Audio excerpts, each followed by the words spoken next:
Nii, ja rõõm jälle Jüri tervitada meie eetris. Palun, Jüri. Tere hommikust. Tead, Laura, mulle meeldivad just sellised meloodiad, nagu sa nüüd lasid Kõuenist ja ka Tikaraast. See on teatud meeleolu loomiseks küllaltki soodsad. Ma meenutaksin 9. mail Moskvas toimunud järjekordseid suuri võidupeo pidustusi, mis olid suhteliselt küllaltki omapärased.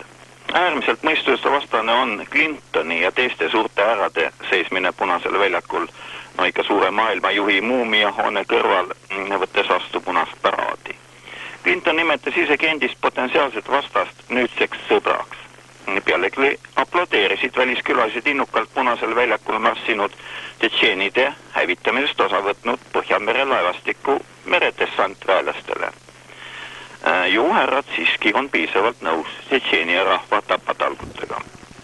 Niisiis käsitlen veidi Moskva sündmusi ja toon teieni infot, mida Eestis võimalik, et veel ei ole vast käsitletud. Nõukogude Liidu lagunedes seletasid Moskva juhid. Venemaa ja vene rahvas ei ole süüdi teistele rahvastele ja riikidele tehtud ülekohtus. Seda kõike tegi Nõukogude Liit, mitte meie. 9. mail Moskvas mälestati Stalinit, toodi välja tema pildid ja ka hüüdlaused. Meenutati ka 24. mail 1945. aastal Stalini poolt Moskvas öeldud. Ütles ta 50 aastat tagasi aga järgmist. Ma tahaksin tõsta toosti meie nõukogude rahva, aga ennekõike vene rahva terviseks. Ma joon vene rahva terviseks ennekõike seetõttu, et ta on kõige väljapaistvam rahvus teiste rahvaste hulgas, millised kuuluvad Nõukogude Liitu. Ma tõstan vene rahva terviseks toosti seepärast, et selles sõjas teenista välja üleüldise tunnustuse kui Nõukogude Liidu juhtiv jõud kõigi teiste meie maarahvaste seas. Ma tõstan vene rahva terviseks toosti mitte ainult seepärast, et ta on meie juhtiv rahvas, vaid ka seepärast, et tal on selge mõistus, kindel iseloom ja kannatlikkus. Vene rahva usaldus Nõukogude valitsuse vastu osutus selleks otsustavaks jõuks, milline kindlustas ajaloolise võidu inimkonna vaenlase vast tänu talle vene rahvale selle usalduse eest, vene rahva terviseks.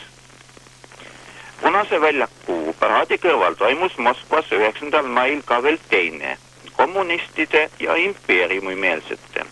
Tegelikult vist neil ikka vahet on marssimine. Juba aegsasti levitati infot, tehti propagandat. Toon teieni ühe sellise kuulutuse.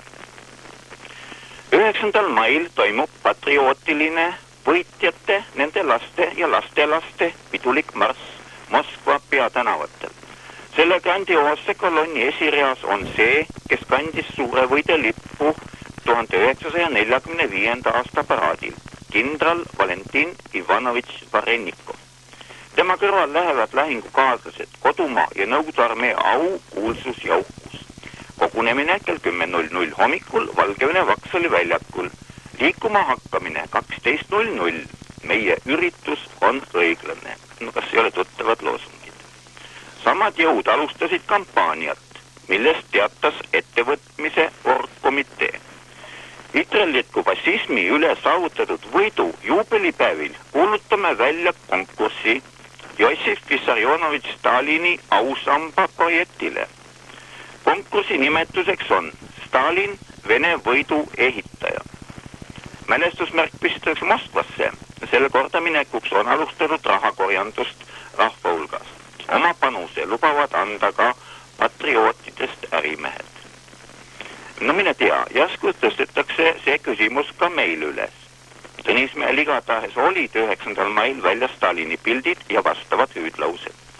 Kui meie venelased sellest monumendi soovi avaldavad, siis mina küll ei eeldasin Tallinna linnaisade vastuseisu.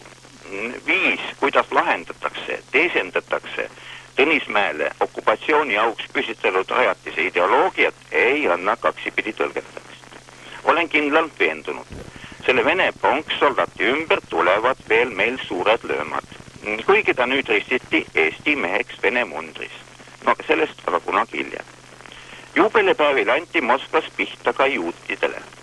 Kommunistid kärasid just sellise loosungi all. Sionistid määrivad suurt võitu.